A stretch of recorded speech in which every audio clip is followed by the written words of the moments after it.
Hi everyone, and welcome to day 6 of our FND series.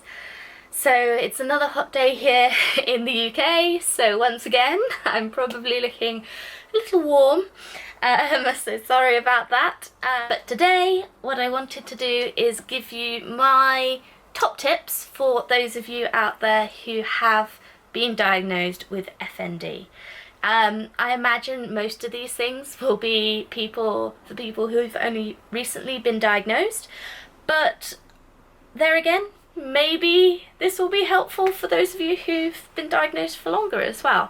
So do let me know in the comments if this is helpful for you, and yeah, let's get started. So I've tried to whittle this down to as small a number as possible, so I've got 6 different points for you here today. The first of these, number 1, is do your research. So FND is apparently relatively common, and yet there really is hardly any information out there for you when you're first diagnosed, and I know from experience that this is incredibly frustrating. And the other side of it is that a lot of the doctors tell you not to look it up. This makes no sense to me, okay? If you are an informed patient, then you can be more involved in your recovery and you can help yourself more, okay? So knowing more is always better. Now, for me, I tried to look into as much of the science behind it as possible, as I have a science background.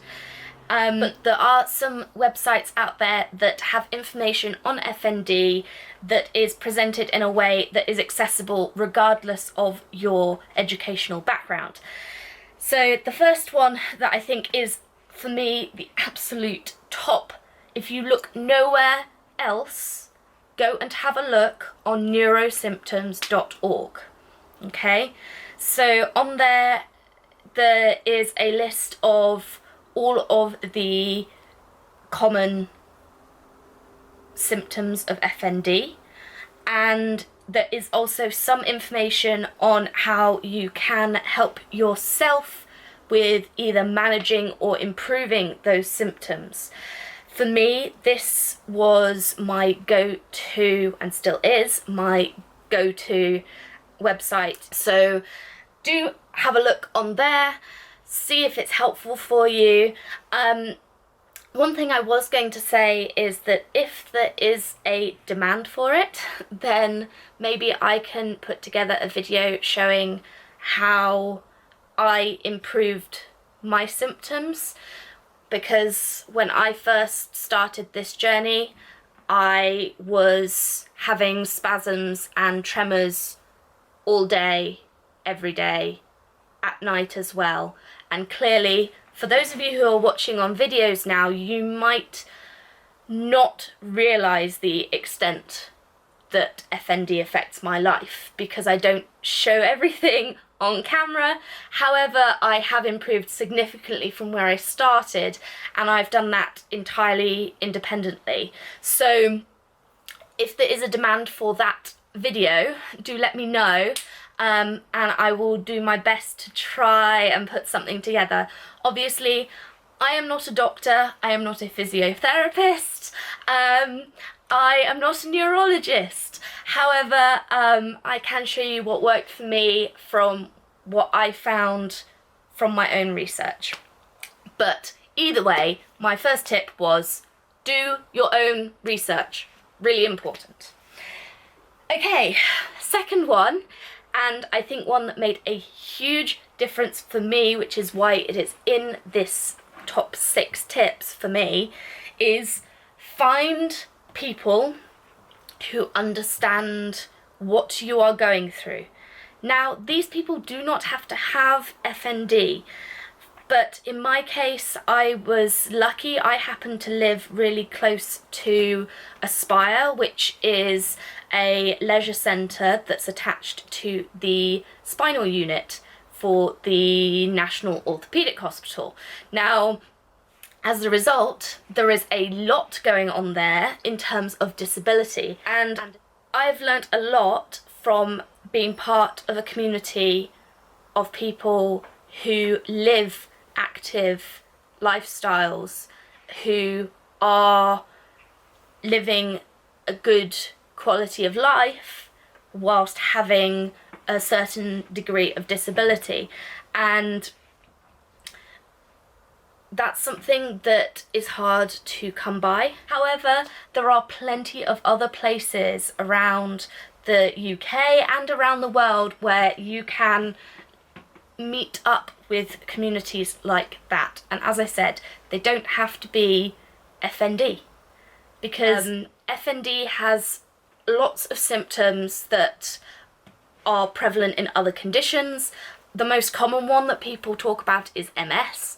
However, from talking to people and discussing things, we have a lot in common with the spinal cord injury community as well. The fact of the matter is that we are very underrepresented, and as a community we aren't particularly well informed.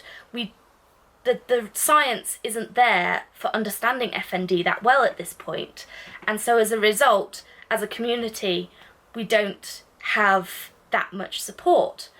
So why not look outside of us and go talk to other people who know what's going on, know how to cope with these kinds of symptoms. So number 3 links into my video from yesterday, which is use whatever aids you need to make your life as easy as possible, to allow yourself as much function and independence as possible. Now that can be a mobility aid like we were discussing yesterday, so a wheelchair, a rollator, a set of crutches, whatever fits with your level of symptoms.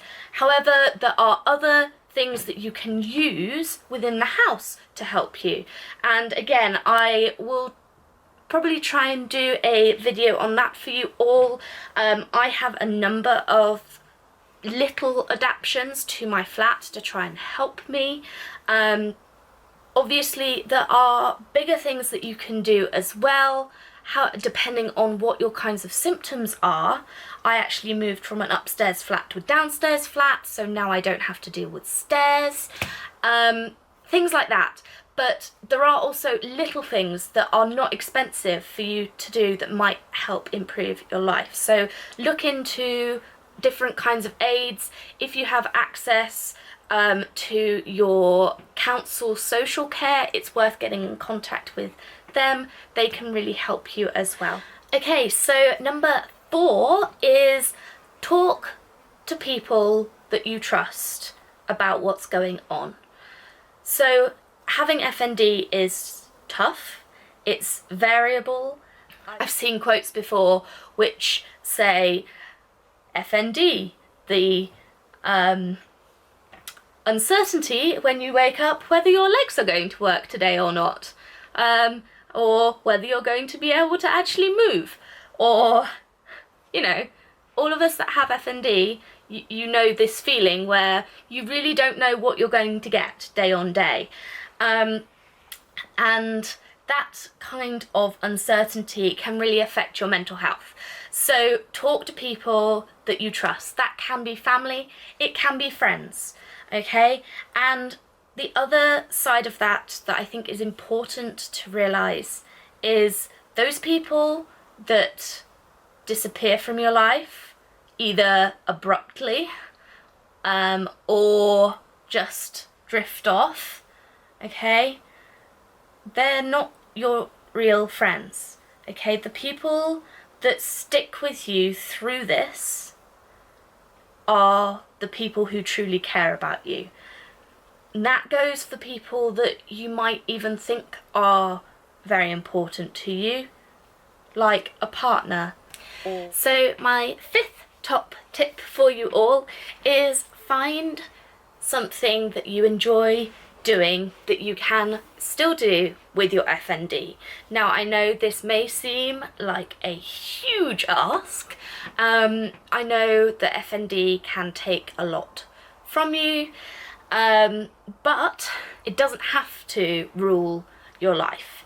So you can try something new, maybe get involved in some kind of disability sports or some kind of art, or really anything that you enjoy. Plus, don't think that just because you did something before that now is challenging or feels almost impossible with your current symptoms.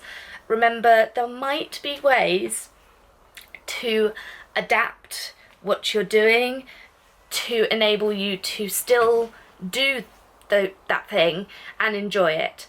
And again, this comes back to getting involved in the disability community, find out how other people have done it, learn from other people's experiences, because that's by far the best way. And then finally, my last tip for you all is to try your hardest not to let FND get you down. It can be incredibly frustrating and it can really get you down. So easier said than done, but try to not let that be the case. One thing I would say is that you're not alone, and also there will always be ways that either your symptoms will improve or you will learn how to manage them better yourself. In the heat of the moment, when you're struggling with something, it will not feel like that. But at the end of the day, there is always a way around problems, and you can do it. So obviously today's video was much more geared towards those of you that have been diagnosed with FND. I'm sure that other people will find use and meaning in these tips as well though, and I really do hope that it is helpful to you all. Obviously, with today being day 6 of the series, tomorrow is our last day, and I have a number of other videos that I've got planned, and some are filmed already and just need editing and putting up for you all, and they are not going to be as FND focused. However, I hope that you will still stick around and enjoy learning a bit more about what I do generally. So do hit that subscribe button so you get notified when I upload new videos. If you've enjoyed today's video, do hit that like button as well, and I will see you all tomorrow. Bye.